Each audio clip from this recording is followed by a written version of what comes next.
13 იანვარს თურქეთის ქალაქ ტრაბზონში შავი ზღვის აუზის ქვეყნების ტურისტული გამოფენა გაიხსნა. გამოფენაზე თურქეთისა და ირანის 100-მდე კომპანიასთან ერთად 5 ქართული სასტუმრო და 3 ტურისტული კომპანია მონაწილეობდა. გამოფენის მიზანი სხვადასხვა ტურისტულ სააგენტოებსა და სასტუმროებს შორის ინფორმაციის გაცვლა და საქმიანი ურთიერთობების დამყარება გახდათ. ტურისტული გამოფენა, რომელიც თურქეთში პირველად გაიმართა, ტრაბზონის გუბერნატორმა და ქალაქის მერმა გახსნეს, სადაც ბათუმის მერიის სახელმწიფო ანსამბლიც მონაწილეობდა. გამოფენა 4 დღე გაგრძელდება. შავი ზღვის აუზის ქვეყნების მომდევნო ტურისტულ გამოფენა კი მაისში ბათუმი უმასპინძლებს.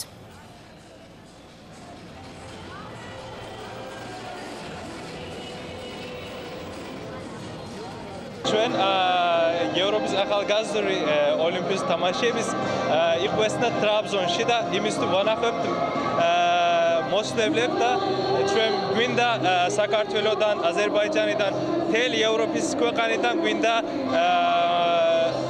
მოსვლელები და იქ ჩვენ ვანახოთ იმათ ტრაბზონი. ჩვენ ამ გამოფენაზე ვართ სტუმარი ქვეყანა. ამ გამოფენაზე მონაწილეობს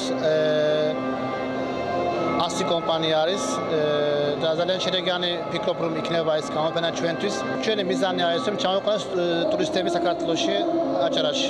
გამოფენაში თურქული, ქართული და ირანული კომპანიები მონაწილეობენ. ჩვენ დიდ პატივს ვცემთ ქართულ პროდუქციას და კარგი პოლიტიკური ურთიერთობებია ქვეყნებს შორის, რაც ტურისტთა რაოდენობის გაზრდაზე მოქმედებს. ბათუმი ძალიან ლამაზი ქალაქია და აუცილებლად ვეწვევით.